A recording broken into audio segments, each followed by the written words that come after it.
భారత్లో ఎమర్జెన్సీ పరిస్థితులు నెలకొన్న విమాన విషయంలో ఇండిగోలో ఆ సంక్షోభం కొనసాగుతోంది.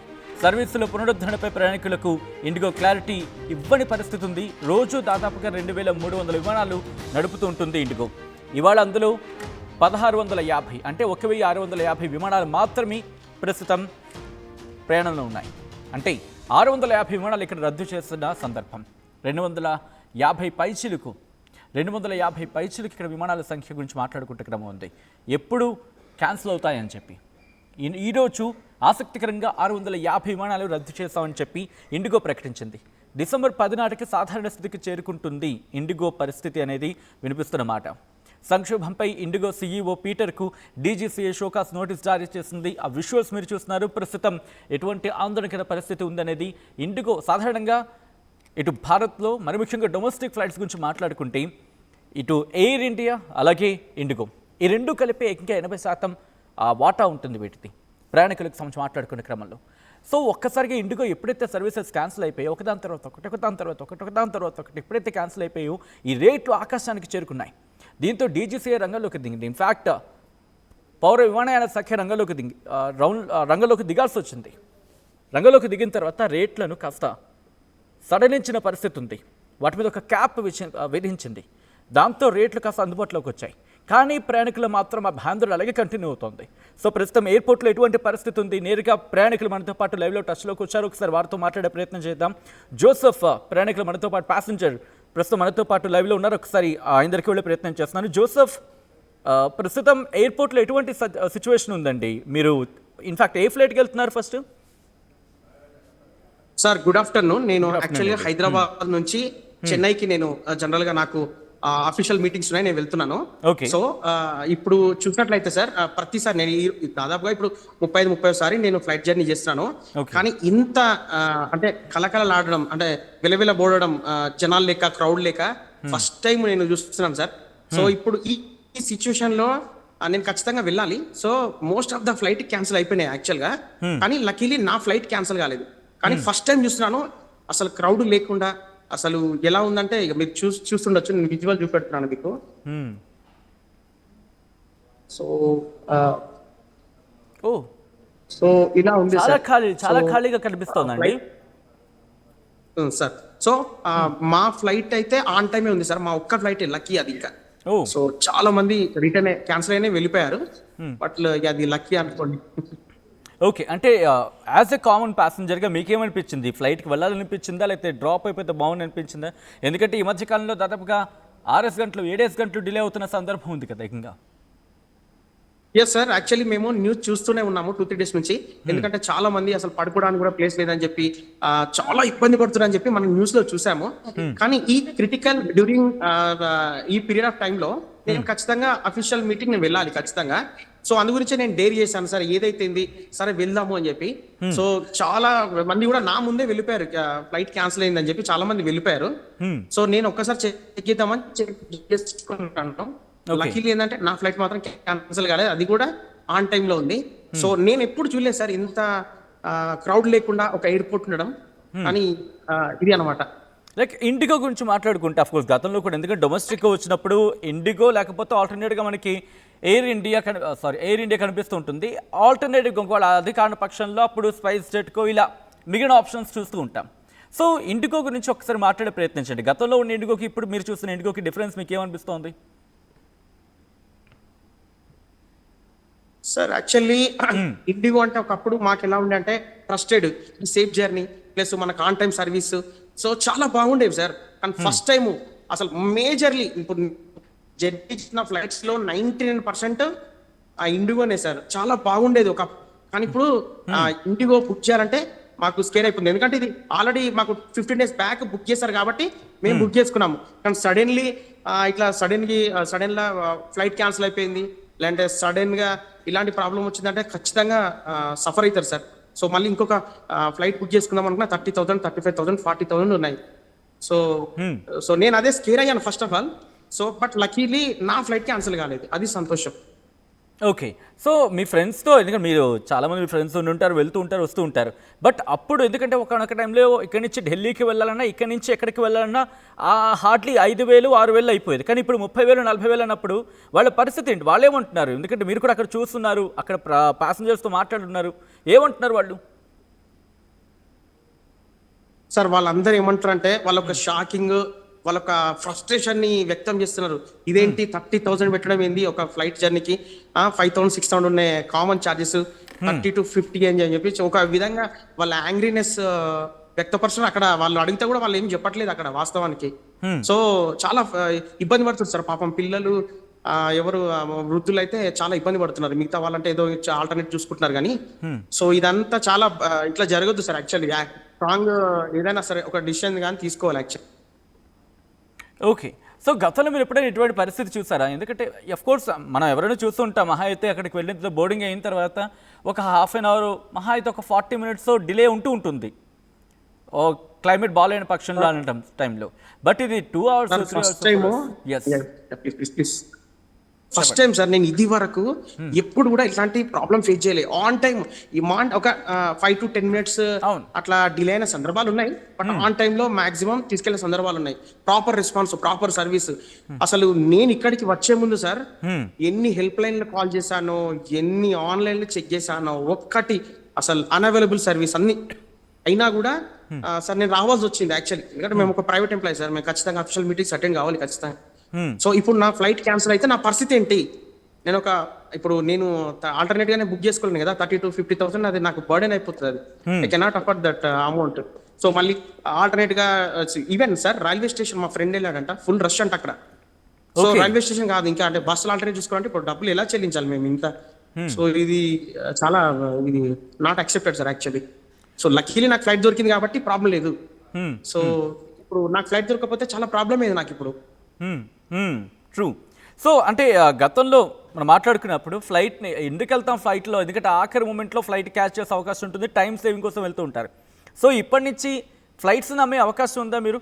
ఇటు వాట్ ఎవర్ ది సిచ్యువేషన్, ఎందుకంటే ఇది ఒక మొనోపలి అని కూడా మాట్లాడుకున్న సందర్భంలో ఆ రీజన్ వేరే కావచ్చు, కానీ ఫ్లైట్స్ నమ్మే అవకాశం కనిపిస్తోంది ఇప్పుడు మీరు?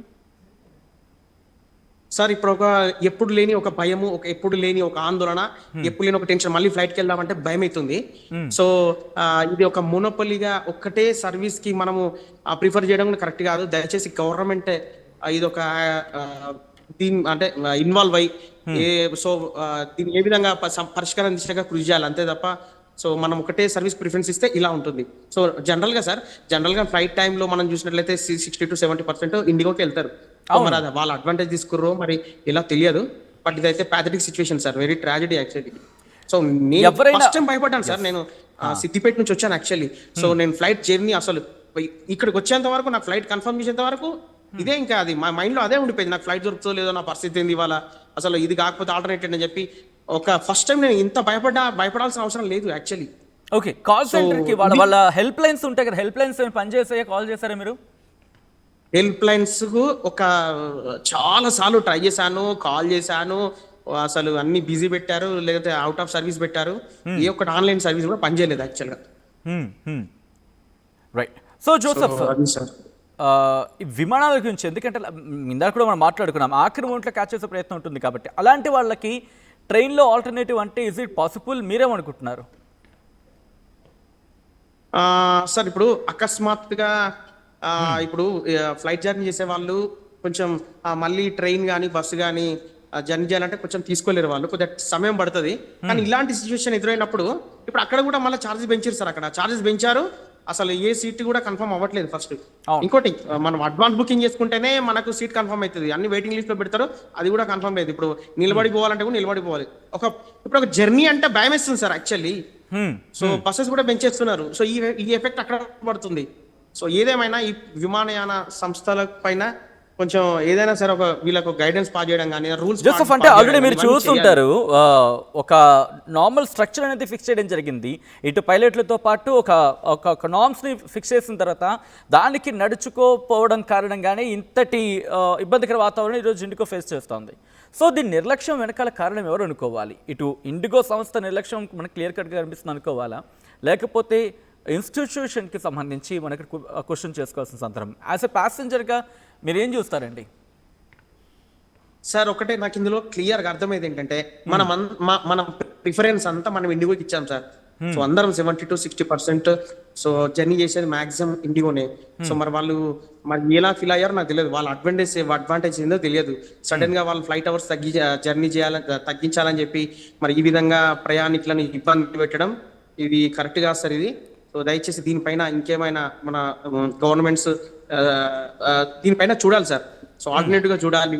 సో ఇది అంటే ఇక్కడ గవర్నమెంట్ చూడాలా? ఒక ఇండిగో సంస్థ అనేది ఇబ్బంది.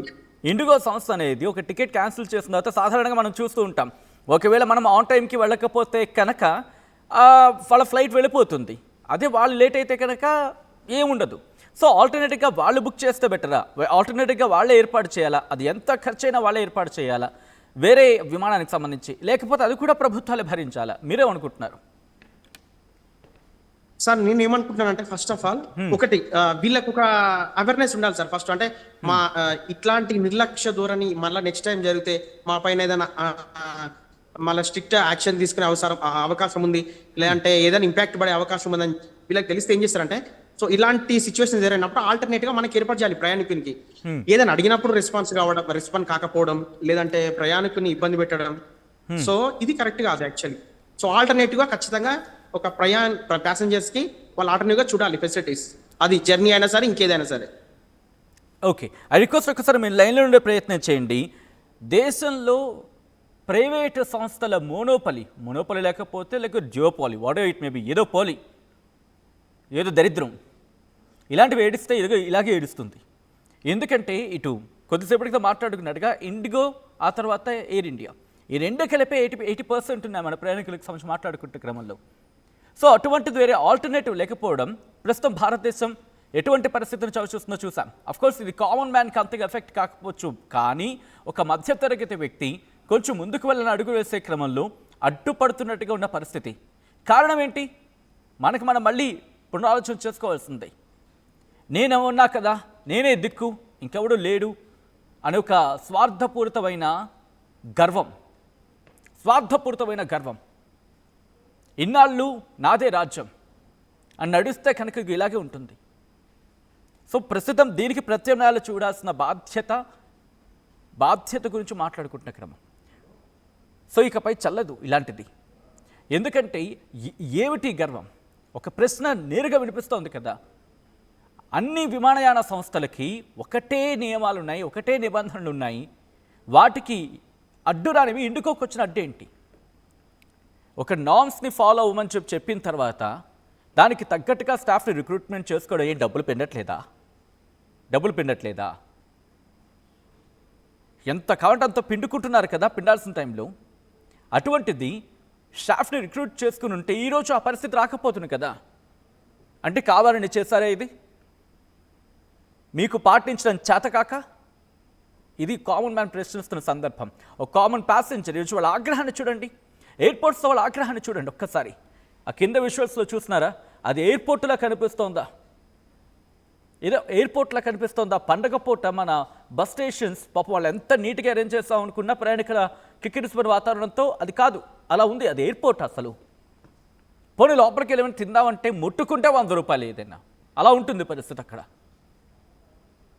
సో అటువంటిది వాళ్ళకి తిండి లేక, తిప్పలు లేక, వాళ్ళకి కనీసం మంచినీళ్ళు లేక, ఏంటి దరిద్రం దేశానికి ఇది? ఒకటి చేతిలో మనం కీలుబొమ్మల్లో మారిపోవాల్సిన పరిస్థితి ఉందా? నిర్మోహమాటంగా మాట్లాడుకుంటే ఇండిగోకి ఇది బుర్ర పంచేయదా అని చెప్పి కామన్ మ్యాన్ ప్రశ్నిస్తూ ఉంటే ఈరోజు విమానాన్ని నడిపే వ్యక్తికి, సంస్థను నడిపే వ్యక్తికి ఆ మాత్రం సంస్కారం ఉండదా? అంత సంస్కారహీనంగా ప్రవర్తిస్తారా? అన్ని విమానయాన సంస్థలు ఆ నిబంధనలకి కట్టుబడి నడుచుకుంటే నీకొకడికి ఏమొచ్చిందయ్యా, నీకొక్కడికి ఏమొచ్చింది అనేది ఈరోజు కామన్ ప్యాసింజర్ ప్రశ్నిస్తున్న సందర్భం.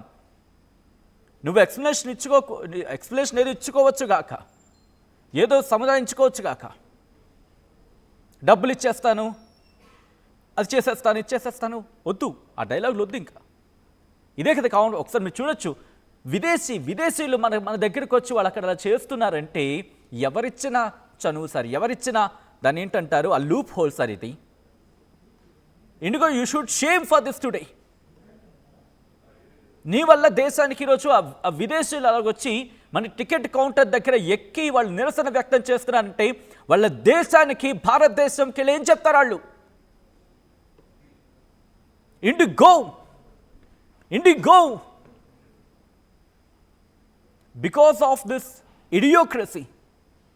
ఈరోజు జనాలు అంటున్న మాట అదే కదా, బికాస్ ఆఫ్ దిస్ ఇడియోక్రసీ ఈరోజు దేశం తలెత్తు తిరగాల్సిన భారతదేశం పరిస్థితి ఏం చేస్తున్నారు మీరు విదేశీయులు? ఒక్కసారి ఆ మహిళకు సంబంధించి ఒక్కసారి ఆ ఫుల్ ఫ్రేమ్ విజువల్ చూపించండి. విదేశీ మహిళ మన దగ్గరకు వచ్చి అంతలా నిరసన వ్యక్తం చేయాల్సిన పరిస్థితి ఎందుకు తీసుకొచ్చావు IndiGo? You must answer for this. Why did you do this? అందరికీ నార్మ్స్ని ఫాలో చేయగల కెపాసిటీ, క్యాపబిలిటీ ఉన్నప్పుడు నీకేమైంది? నీకు కాదు అనుకున్నప్పుడు నెల రోజుల ముందే చెప్పేసి ఇదిగో నేను ఈ నెల తర్వాత చేతులు ఎత్తేస్తున్నా అని చెబితే సరిపోయే కదా. తప్పు నీ వైపు లేదా? 1,000 కాదు, 5,000 కాదు, ఇంకా 10,000 నీ వైపే చూపిస్తున్నాయి తప్పులు. ఈరోజు ఒక విదేశీ మహిళ వచ్చి మన టికెట్ కౌంటర్ దగ్గర, పాపం అక్కడ పనిచేసే వాళ్ళు ఏం చేస్తారు? వాళ్ళేం సమాధానం చెప్తారు? ఎప్పుడైతే వ్యవస్థ దుర్మార్గంగా తయారవుతుందో, వ్యవస్థను పాలించే ఏమిటంటారు వాడిని, CEO ఎవడో వాడు వాడెవడో కావచ్చు, ఆ వ్యక్తి ఆ సంస్థ మీద పట్టు లేనప్పుడు, పట్టు కోల్పోయినప్పుడు వాడు పోయాడు.